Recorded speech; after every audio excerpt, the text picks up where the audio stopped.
of a non-compact Lagrangian submanifold in X minus D. Okay, thank you very much for, and also I thank organizers for giving me opportunity to talk here.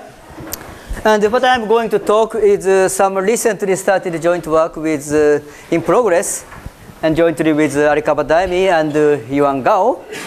And so something I want to talk first is just I want to consider this X minus D. And X is a symplectic manifold, maybe compact symplectic manifold. And D is a smooth divisor. And there might be some issue to define what one means smooth divisor and symplectic manifold. If you do not like it, you can just say that X is scalar and D is complex codimension 1 complex submanifold. But I think we can work in symplectic category somehow. And what this Arikaba Daimi and myself did in the last year in these two papers,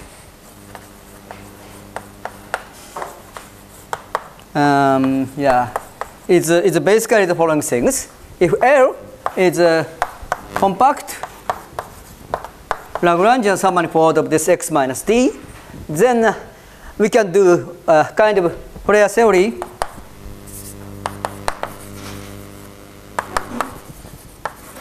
is mostly similar or same to the case when L is contained in this compact symplectic manifold. So this is non-compact, but as well as you study compact Lagrangian submanifold, basically you can do the same thing.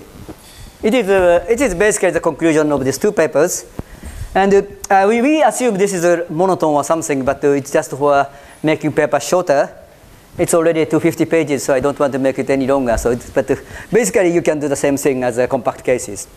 And that's not so bad, but the conclusion is the same thing, so it's not so much novel. And what I want to talk with here is that we consider this L naught, which is non-compact. Then something I want to explain is there are some new phenomenon. So that might be something more interesting. So I want to explain what is the new phenomenon we observe. Yeah.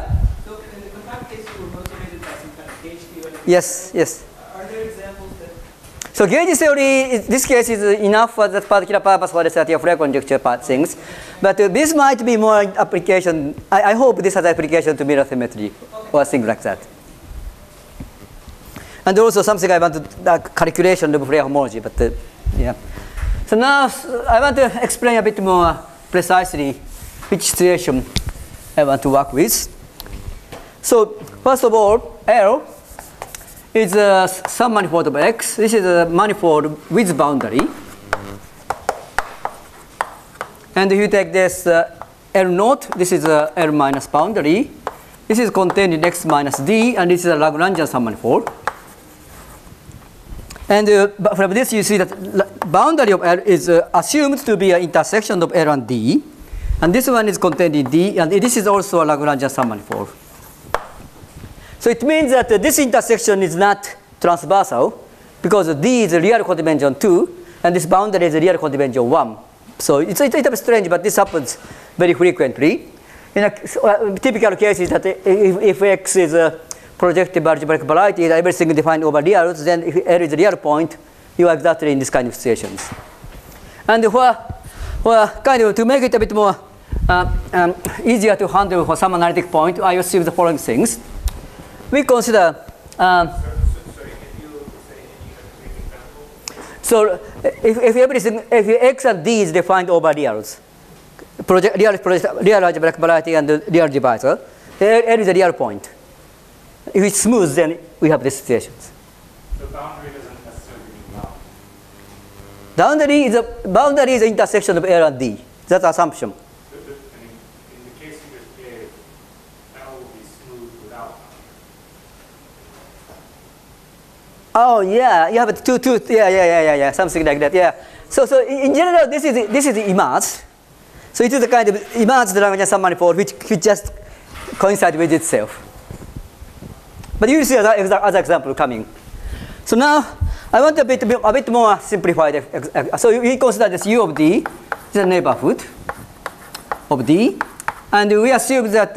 So I mean, in a integrable complex structure world, this may not have a persist action, but this we can identify with some open set of the normal bundle. I know that this is impossible in a complex analytic category, but you can do it in almost complex category. And then this has a persist action. And I want to assume L cap UD is invariant of this R plus actions. R plus is content sister. So it's something like a constant in the normal directions. Okay. So now I want to consider this kind of Lagrangian submanifold. And so suppose L1 and L2 are both in this category. And I want to assume a bit more. So first of all, I want to assume that L1 interior and L2 interior is transversal. And also, I want this L1 boundary and the L2 boundary is transversal in D. So this is in X minus D. So you have some transversality assumptions. Moreover, I want to assume intersection of L1 and L2 and the neighborhood of D is equal to this only boundaries. So the situation is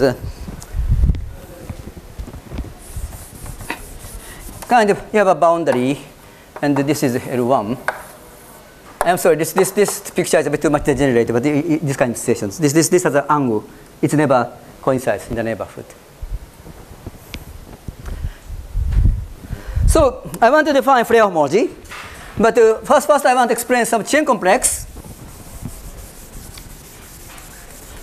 So first chain complex I want to study the CF plus of L1, L2. So I want to take all these intersections of the interior, and then that contribute just one object. So that is the first thing. And then I want to consider all these boundary intersections. And then this, as lambda is Novikov field, but for a moment you can forget it. But then this have some extra parameters, something like lambda Q A, and A is G prime plus. So what is this G prime plus? And this is not so much good notation, but I want to put this G prime is 1/2 plus Z, and Z prime plus is G prime cap positive part. So you have this negative part and positive part, and there is no zero. So I think half, 3/2, 5/2 or something, and there is something positive and negative. So this Q is a formal parameter. And Novikov ring already contain formal parameter, which are usually T. So you have two formal parameter. One is this Novikov parameter, and the other is this Q. And you have this half integer, but it's positive half integer. That is this CF plus. And if you want to define CF minus, everything is the same, but you just take this minus. So you have this plus and minus.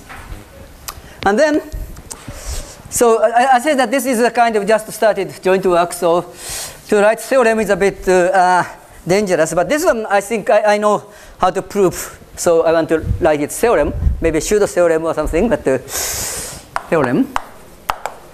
So maybe let me assume. So for safely, I assume that L1, L2 boundary L1, boundary L2 are monotone.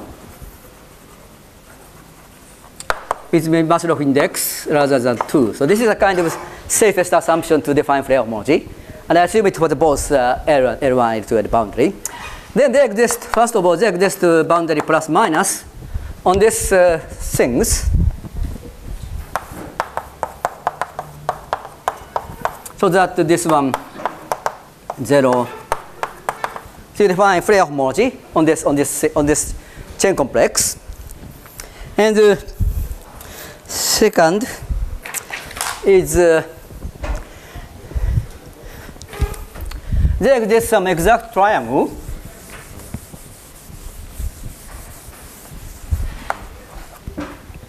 There is this long exact sequence which start this Floer homology of plus of L1, L2, and Floer homology minus of L1, L2. And the third thing is something I want to call Rabinovitz Floer homology of maybe a little bit like L1, L2. But, so there is this kind of thing. So this is Rabinovitz Floer homology. What is that? So you just consider complex. So this is called something called the Rabinovitz Floer homology.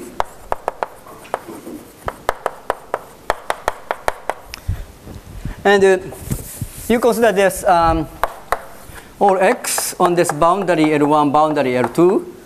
And then we put this lambda x, and you enhance it with this lambda q a.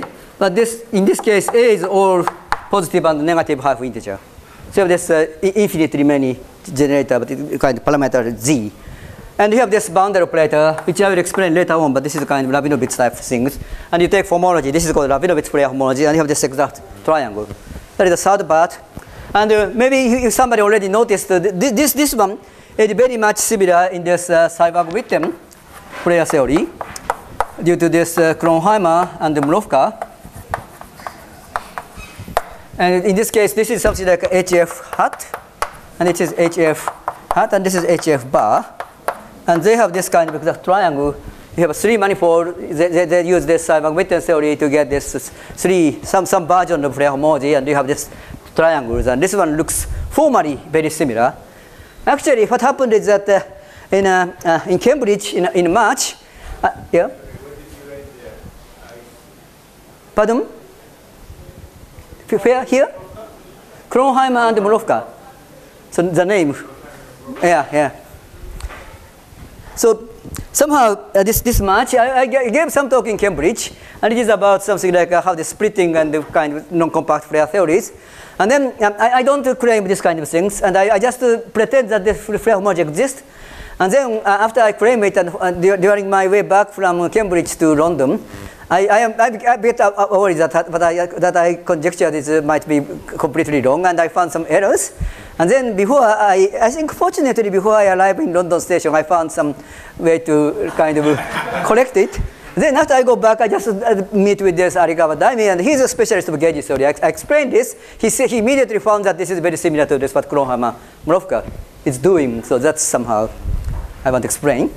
But anyway. There are no high-speed trains there. Pardon? You're lucky that there are no high-speed trains.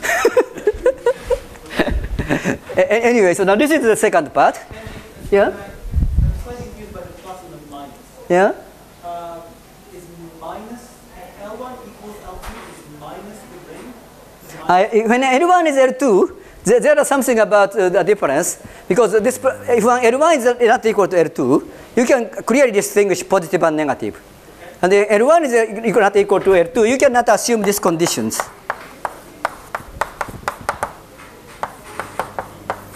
This is definitely impossible. Yes, of course. So there is something like zero part. And then I think I need to put zero part on this side. Yeah, yes, exactly. Which then conflicts with the notation. Well, okay. Yeah. I mean, yeah. That case I didn't study, actually. Honestly speaking, I didn't study enough carefully. But I think that this configuration should be correct. So, can I ask, Yeah? if the divisor happens to be ample, Pardon? if the divisor happens to be ample, Yeah? can you just believe it? Yeah, so that I want to explain. The third statement is that if x minus d is convex at infinity, then the plus is Rapt Floer homology. Is this correct? Correct? Rapt Floer homology.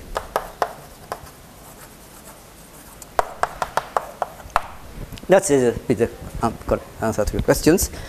And something similar is for things. If you want to change this order of this L1 and L2, then you get this HF plus go to HF minus, and you get a dual. But then this is the opposite of what I expect. I expect that HF minus is Rapt Floer homology. Because that's the one that's the ring. I mean, if I look at, there is an exact sequence for Rabinovitz Floer homology. It goes from syntactic homology to Yeah. Cohomology by separation symmetric homology to really symmetric. Yeah, I think there is a reason that we go this way. Yes.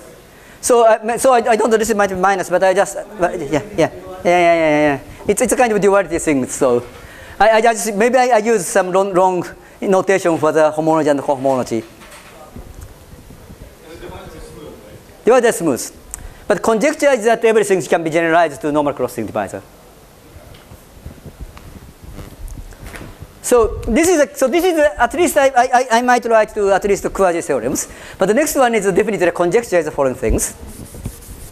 So conjecture without monotonicity. This HF minus became a filtered infinity category, and HF plus is a bimodule over it.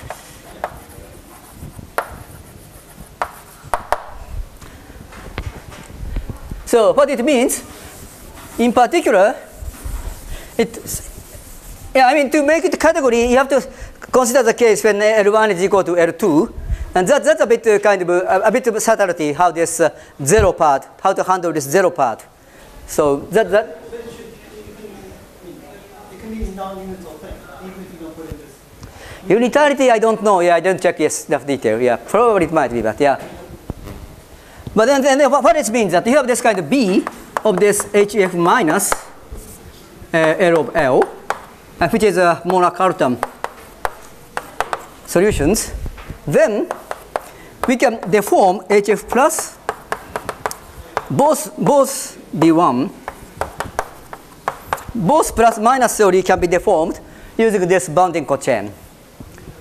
So what it means, so I want to mention something, the following things. So this B is HF minus. So for example, B has a component, something like x q to the power minus n. Right? And it means the following things. You have this picture. I don't know. I mean, if you know something about simple topologies, then you have this kind of L1.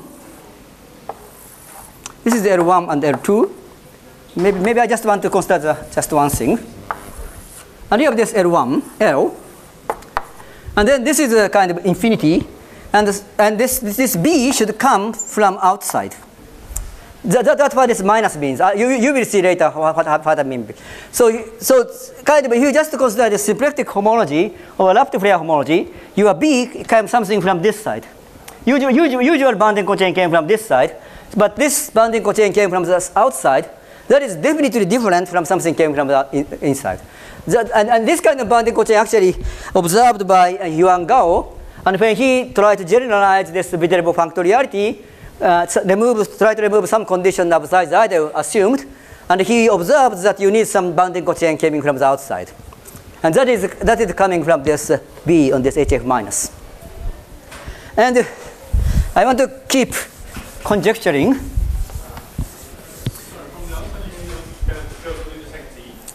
Yeah, you have another component. So you have this containing here. And you have this disk which lies outside of this symplectic manifold you work with. Then the information here kind of reflects to this bounding cochain. And then if you deform this Flair theory by this B, you get something like a Viterbo functoriality. And so you choose this element in CF Minus. And then what happens? Then you can deform Flair homology both plus and minus. This is what this this AFT module. So bounding cochain just can deform it. But I don't need to. Yeah, but then you need something like a monotonicity. Okay, without. Yeah, incomplete generality. Yes. Sorry, so now we're still in the conjectural part. Yeah. And I just want to say one more time, I'm pretty sure Rapture homology is all now defined as HF minus. Really? Okay. Maybe I think about it. Yeah, actually, I never so much seriously read this paper. I'm sorry to you. Maybe I have to think about it. Yeah. Okay. Yeah. Thank you very much for your information. Yeah. And then there is another thing. That there is something like called B. This is something contained in a homology of divisor tensor QA, and A lies in this Z prime minus. So this is also came from outside, but this is what is homology of D. And then we can use D. So this is again conjecture. We can use D, use B as a bulk deformations of this both this plus minus Floer theory.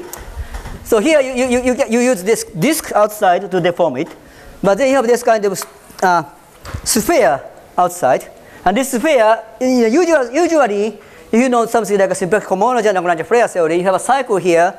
Then you can use this cycle to deform things, but this cycle should live in this x minus d. But you have something outside, and you can use this cycle also to deform it. That is this bulk classes. And I want to use this. So the conjecture is that we have this kind of deformation theory.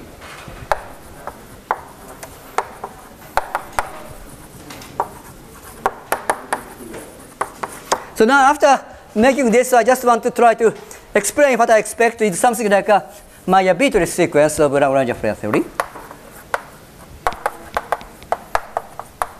So what it is. So let me consider the following situations, which I think I wanted to understand from the beginning, is the following. Suppose you have this x. This is a family of simplex manifold over some disk. And then you have this epsilon. Let me write it. This is pi. X epsilon is a pi inverse epsilon. And we assume that this is smooth,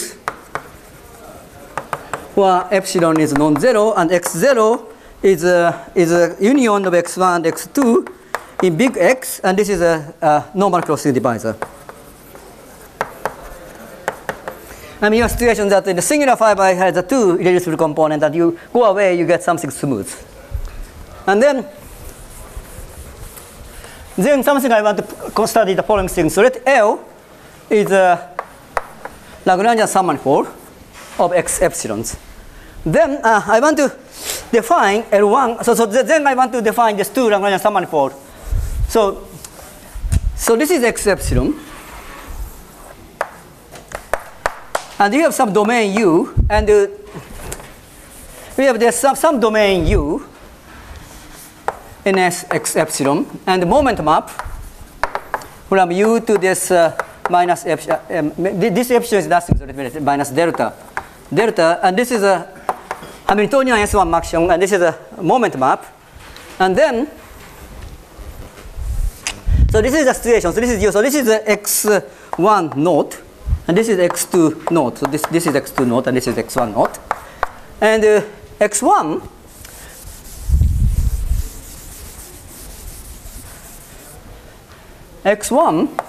is x1 naught cap mu inverse minus delta 0 cap mu inverse 0 divided by S1. So you just consider, so this is 0. You just consider everything here, and this border one you divide by S1. And then this contains this D here. D is mu inverse 0 S1. And you have a similar thing to this X2 is X2 naught and mu inverse 0 delta and mu inverse 0 S. So something like if you just cut this and divide S1, you have this normal crossing things, and that is a kind of X0. That I think is a very much well-known picture of how this deformation looks like in the symplectic category. And then suppose we have this L in x epsilon. Then we just perturb it a bit so that L is transversal to mu inverse 0.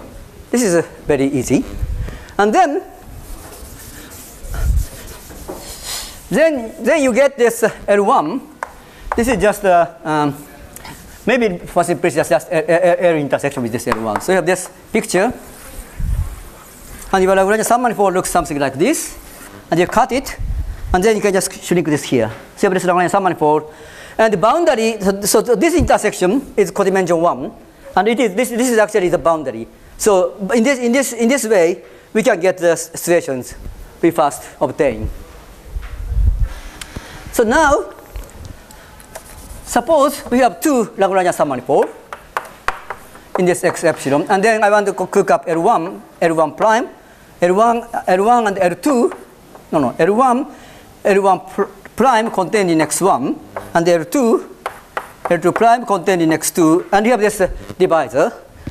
So then conjecture is the following things. So this should be the Maya-Beatrice type things. That is something like if you consider this Rabinovich Floer homology of this L1 cap D and L2 cap, no, L1 prime cap D, and then this goes to this Floer homology plus O of L1, L1 prime, but with this some certain bulk deformations. And then the union with some other bulk deformations. And then this should go to Floer homology of L1, L2, and this back. So this is the kind of usual Maya-Beatrice stories. Why should this be a conjecture? I would have thought that just like you look what disks there are, and then you just see what. Yes, so I mean, this is recently started. So I just thinking about many parts, and the kind of most of the part is if I try to think a bit more detailed constructions, it all works. I believe this is I can prove, but I think this to prove this one need maybe several hundred pages.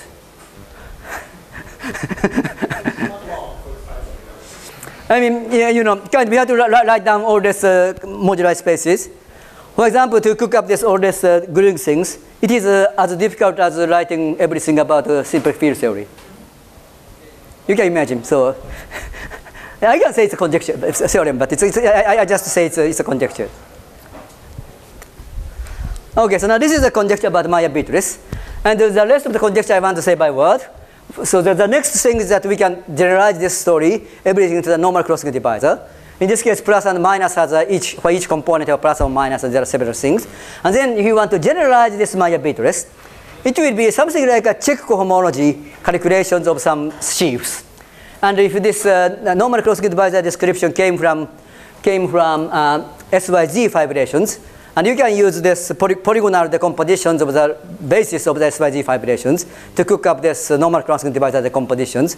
Then if you work out this story, that should coincide with the calculation of this shift cohomology in the mirror side by check cohomology. I think Muhammad knows what I say already, but anyway. So that's something related to this homological mirror symmetry. But as I said, that to work it out everything, it's a huge amount of work. But something like I know we know how to go there, but it's the wrong way. That's why everything is conjecture. Okay. And I want to explain a bit more, one more thing. So even in a case if everything is convex, for example, even in a case if x minus d is convex, then if you turn on this bounding cochain or bulk deformations, then actually convexity does not make things easier. I mean, even in the convex case, you have this plus and minus story, and all the business I want to talk from now, even in a convex case. So I mean, in a convex case, if there's no deformations, then you can use convexity much and simplify the story. But if it's not, if you put in any of this bounding cochain or this bulk deformations, then you should forget complexity. I will explain what it is. So now this is all about what I am supposed to go. But today, I just want to concentrate to define this relative Floer or this particular version of Floer homology I explained. So now I want to go a bit more down to earth. So you have this L prime in this X, and the boundary L is L cap D, and the boundary L prime is L cap D, L prime cap D, and you have this transversality assumptions. So I want to try to imitate kind of everybody do for this Lagrangian Floer theory. So you have this two kinds of intersections, which is intersections on an interior, and also xy is an intersection with the boundary. And I want to explain first the origin of, we can just write this q parameter, and we have this something like a half plus integer exponent. And I want to explain why we use this q and how this exponent is related in the story. So that's the following thing. So we consider this P, which is in this interior intersections, and you have X and Y on this boundary intersections. Then I want to consider this U, that is a map from R cross 0, 1 to X, and this is tau and this is T, and U tau 0 is in L, and U tau 1 is in L prime, and U minus infinity something is P, and U plus infinity something is Y. So the thing is something like this. So you have this divisor D, and P is here, and Q is and Y is here, and you have this picture, and this is P, and you have this strip U.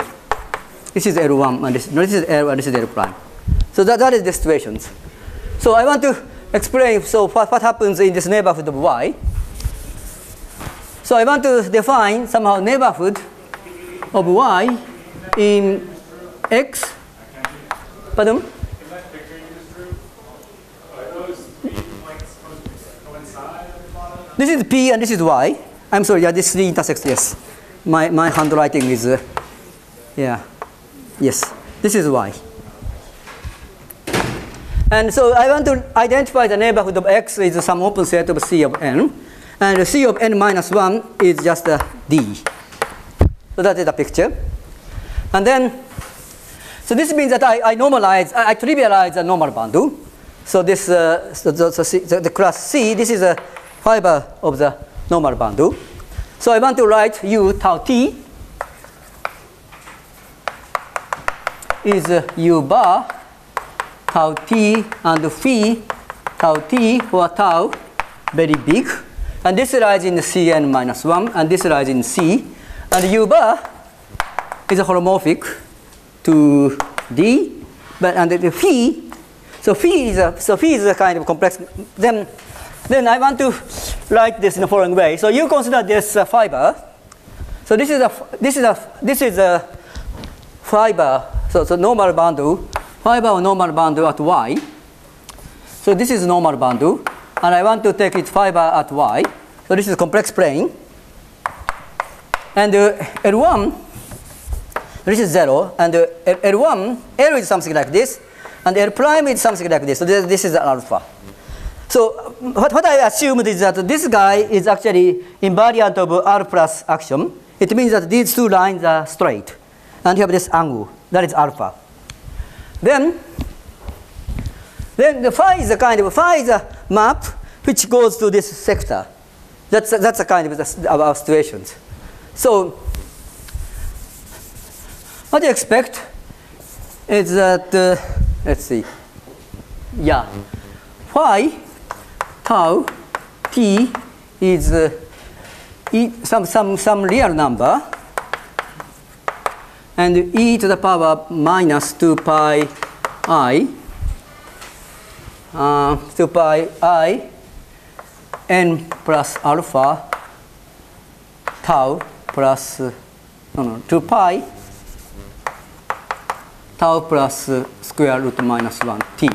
So this should be something we expect. So when tau go to infinity, this guy should go to 0 in exponential order, and t should go from here to this angle alpha. So this is a kind of alpha plus some integer. So what it means that you have this kind of thing. So n is 0. So when t go to 0 to 1, then this goes something like this. This is the case n is 0. And when n is 1, then this goes once again coming and something like this. So if you just look this asymptotics of this u in fiber directions, you can recover this some integers. And if you know something about relative Gromov fitness theory, this is basically the same thing in relative Gromov fitness theory. In that case, you have this number of tangency, but you have these two boundary conditions. You have this how many it rotates. So you can imagine. So then you can just think moduli space of MP by q to the power n. Y is just the set of all such u, so that this n is like this left, right? So for each n, you have this kind of moduli spaces, so that this asymptotics is controlled by n. So when n is 0, it is something like a simplest, and when n is 1, and if you know about simple field theories, then this is something like a lab code, and you have a kind of many lab codes. And for each lab code, you have this n. So this is the origin, how this n is coming, but this is not yet the end of the story. So I want to consider which kind of strips. So we can classify kind of strips when the endpoint is in D using this integers. So now I want to show you which kind of strip it can exist. So suppose that you have both P and Q in interior intersections. Then you have just one, so let me write one thing which just go from P to Q, and it is away from the divisor. So this is a picture something like this. L prime and P and Q. It's just usual things. So then suppose you have this P. So I just, for simplicity, PQ are just interior intersections, and XY are boundary intersections. Then you have this kind of P, and then you have this plus X, and you have some N. So this is just a strip. This is Y, yeah. So this is just a strip I just explained. So you have this strip which came from P to this Y, which is an intersection point of the boundary, and the asymptotics is controlled by this number N. That should be positive. So this is the second point kind of things.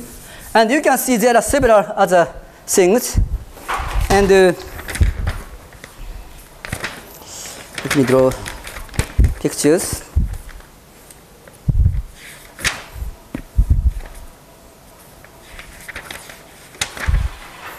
Yeah. And so the third thing is something like this. It starts from minus. This is minus, so n is minus, and you go back and you come back, m. So what this picture means, so this double line, everything up is something happens on x minus d, and everything down is something happens in this s of d cross r. This is unit S1 bundle, that is normal bundle minus 0 sections. So this is happens in the outside of this, and you start from this intersections. This is x, y, so x, y is in this boundary intersections. And then if you go outside of D, this means that this number is negative. If it's positive, it should go down. If it's negative, it should go up. If you go up and come back, the multiplicity is n and m. So this is the third kind of things. Can you explain again? N, right? So this n is a kind of how much is a kind of rotate, how much is a multiplicity at this intersection point. And if this n is negative, then this have to go outside of D. And if it's positive, it comes back. So the rule is something like if this is a starting point, negative one go to up, positive one go down. And if it's an ending point, that it is opposite. That is how this plus and minus is coming. And then I want to write a few more things. So a few more things. That is something like this. You have this minus, and you have this q. So this is easy, right? You have this something like a bound. So this is something opposite to this picture. And then, so this is a double line. So you have some double line, positive and positive. This is x. This is y. Something going down. So this everything happens in this unit S1 bundle cross R. So you know something about simple geometry.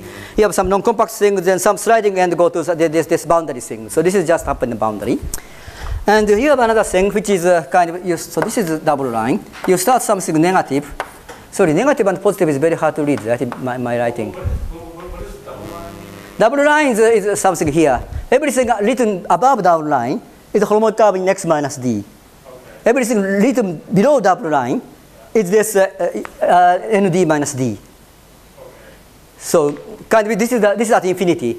You have some sliding end at infinity. But you have these two pieces of oscillators. So Yeah. I mean, if you consider how this homology curve kind of go at the limit, there is something sliding to the D. So this kind of thing is a kind of bubbled off. And then this is something like a minus to minus, and you go up. So this is another possibility. This is also plus, right? But then you see that you have this kind of possibility. That is a bit different from convex case, right? You start from something positive and then go up. And you see that this is something which should be excluded if x minus d is convex. Because you have this strip and you have this point.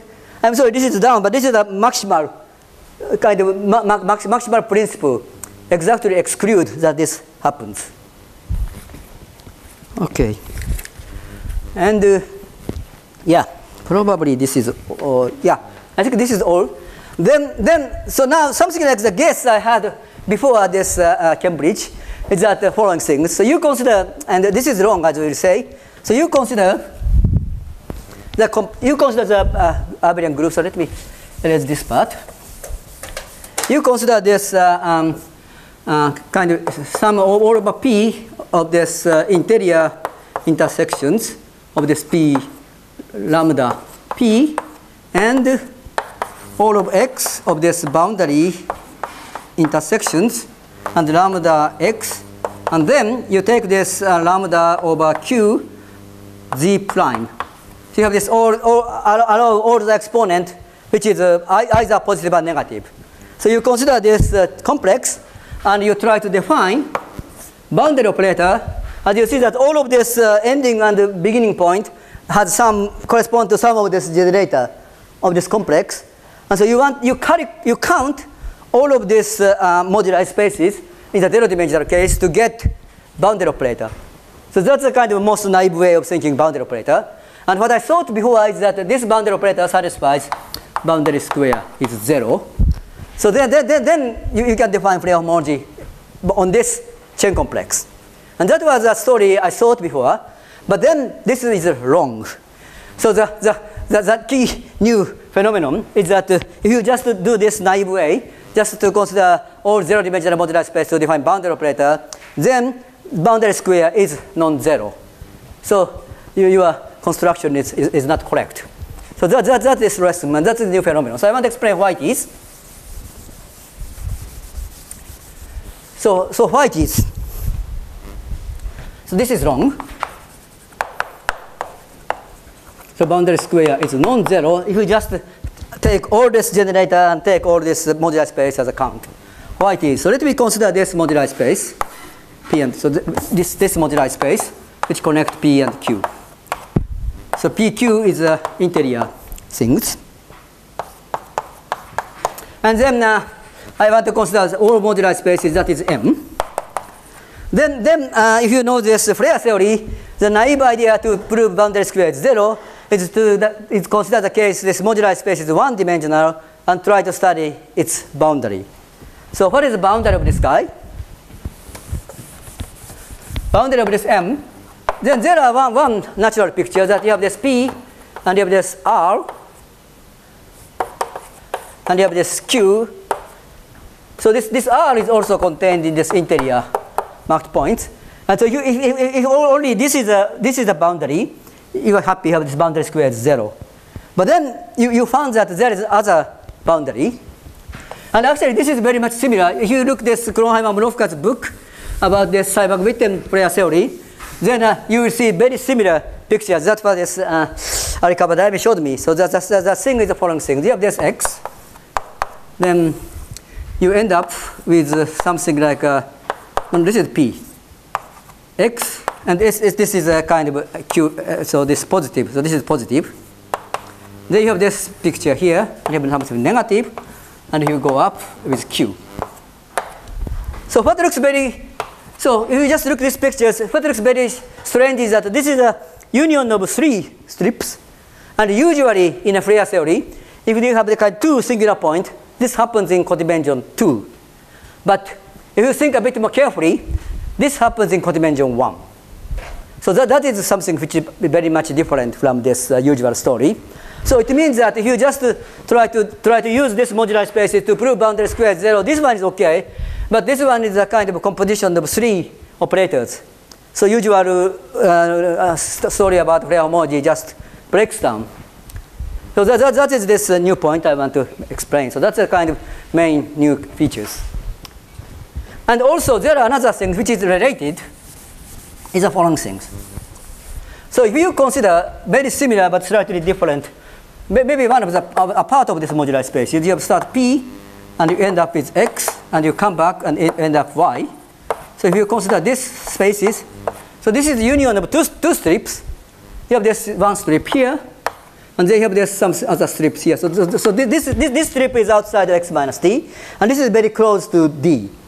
Then I want to, usually to study this neighborhood, you consider this double point, and you want to resolve this singularity of the double point. That's gluing. And what you can observe is that we cannot glue here. So why you cannot glue? So let me say what happens. So let me draw a picture like this. So you have just some pictures. This is something like X minus D. And then you have this some infinity is something like SD cross R. That is ND minus D. And you have these two lines. And you have some strip. And then the strip coming back and going up. So this is a more honest picture as this. And if you want to try to glue this, okay, locally you can glue. You do partition unity, you get some solutions, and you can just use nonlinear PDE to get something holomorphic. But what's wrong with that? After you gluing, where is this gadget going? This part is X minus D, this part is SD minus D, and it cannot go anywhere because this go to up. And what we know is that this SD cross minus infinity T is embedded X minus D for T very large, but this fixed T. So after T go to infinity, this is normal boundary, so normal boundary is isomorphic to the neighborhood of D only up to some distance. So this go to infinite strip. So after somewhere, this one cannot go to X minus D. So after this gluing, you get some object which is not a holomorphic curve to X minus D, which is not a holomorphic curve of this guy. And that is something we call inconsistent solutions. So it means that this picture, which is a composition of two operations, is not actually a boundary of anything. So you want to use this kind of usual Floer type argument to show that this is a zero, you fail. So you have to do something. And the answer is actually exactly the same as what Ronheim and Mlofka did. So I just want to write down the solutions, and maybe if you want to know the proof, you can just look at their book. So, yeah. Are you basically saying this is not a limit of curves? This is not a limit of curve either in X minus D or ND minus D. Yeah. This is something like you cannot glue, so there is nothing like that. So what one can do, so let me consider this boundary plus.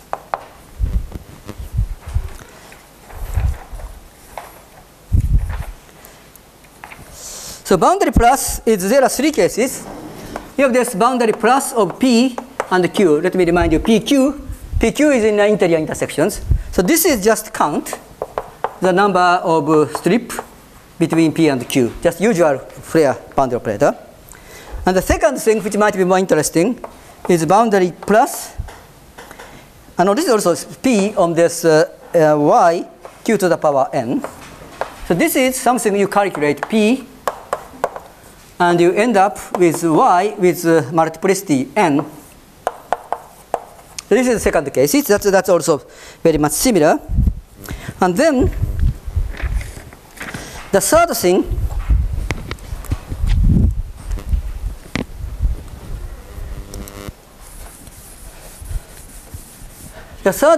is you calculate boundary plus of Y to the power X to the power Q of N, and then Q.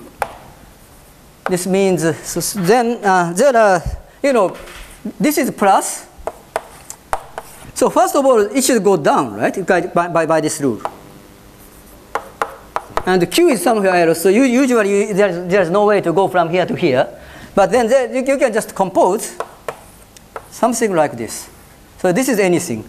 So from X, first you go down, kind of go down to this part deeply, and you come back.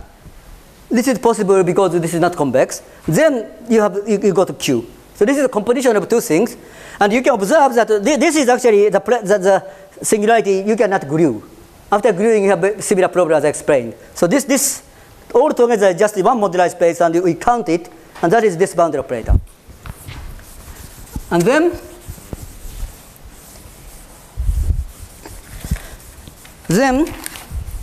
last case is we have this boundary plus x to the power q to the n, y to the power cube to the m. And there are two things which you can use to count. One is just usual thing. You have this x to the power q plus n.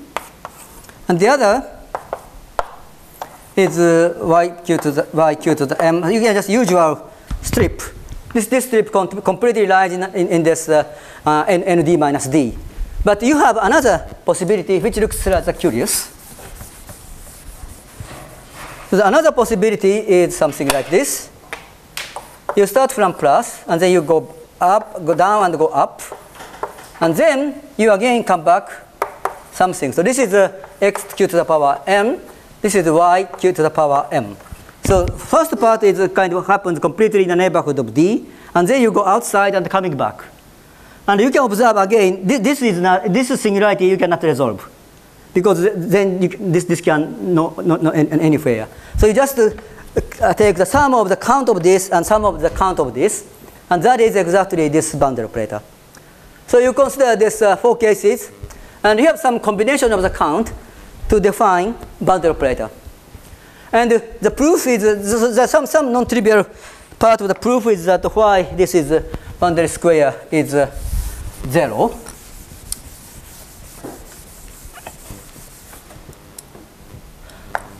So this is somehow the non-trivial claim, and maybe I will show this in most complicated and maybe most interesting cases. So something I want to calculate is boundary plus, and you take this q to the power n x and q to the power m y, and I want to prove that this is 0. So let me try to do very similar thing as Floer and those people do. So you have this kind of plus, and n and x, m, y. So you consider this moduli space. This is a kind of m, n, x, m, y. And as usual, we consider the case that this moduli space is one-dimensional. So we consider this dimension is 1. Then I want to consider this boundary. Then what happens? So you can see easily something which happens immediately is something like this. This is y, and you have this union of these two lines. This is a split somewhere else. That's very usual thing. But you observe there is something else. Something else is what? Yeah. Something else is let's see. Yeah. Something else is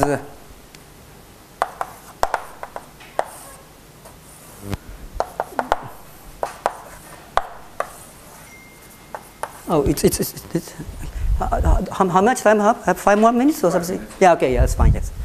I just want to explain this case. So you have this kind of situations. So let me remind you that this is double line. So everything happens in the neighborhood of D. And this is x, and this is y. And this dotted line is something called a trivial strip. It's just a strip cross R, so there nothing happens. And this y, so you have this another thing, z. So you have this going back and coming back, and then you have going up and going down. So this one can happen as a boundary of this picture. This is something like you start from something trivial, and then right, or only one trivial part. So this is another associations. So this is a problem, right? You just very simply see that this composition is 0, but you have another boundary like this. But then we observe. So let me write this moduli space to be A, yeah. And A is contained in the boundary of B. And what is B? B is something like this. You start from these things and you go down, and you go back and you go up down. This looks very similar, but what difference is that this double line is here. So this is the part in a normal bundle. But this other part can go outside. So this goes to here because if this part which is outside kind of shrinks to the neighborhood of D, this happens in codimension 1, and you end up with these configurations. So if you see this kind of analysis, then this guy, the boundary of this guy contains these configurations. So you just contain this B also. So this is B. B and this guy, then this one cancels. This one cancels. But then actually you have another boundary of B. So I will show you what is another boundary.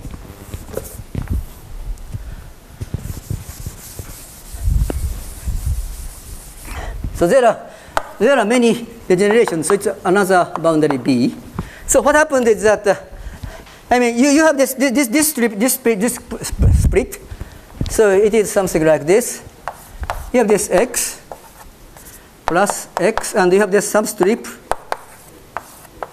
and then you have the similar pictures, and you have trivial cylinder, and you come back.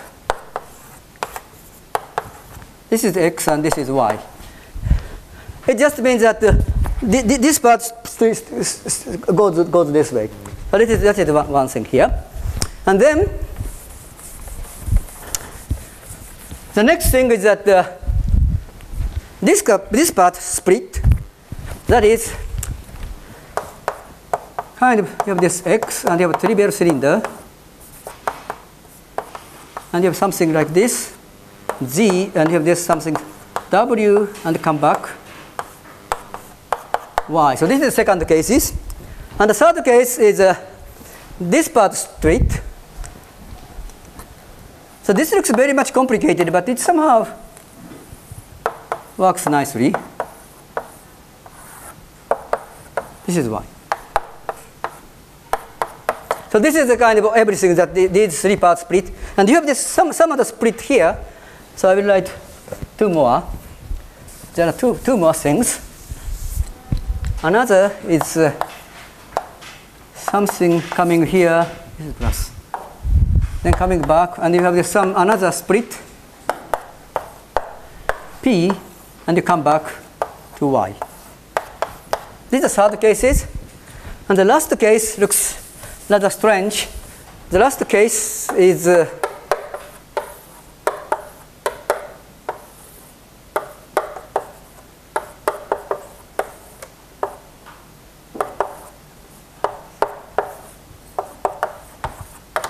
so what is this? So I mean, originally you have this picture.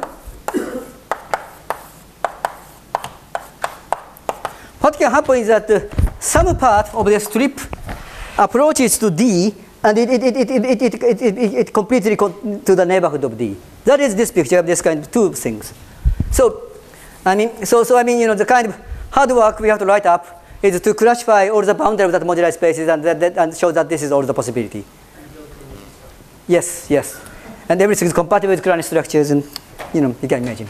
So now you just look at these pictures, and so you can just read that all this possibility just exactly shows that boundary square is 0 in these cases. Yeah. So basically the point is you get for free one of these illegal things. Yeah. It counts. It doesn't count against you in dimension. And when you account for that, Yeah. that's Yeah. So this is all my story. Thank you very much. More questions? So I assume you're going to build an infrastructure again, but in the monotone, because you're doing the monotone case, No, yeah, in monotone case we don't know. Yeah, because I want to make it as short as possible. Maybe first we do it for the monotone cases, and then go to monotone, go to general case and normal crossing divisors. I don't know how many pages we need, but. Other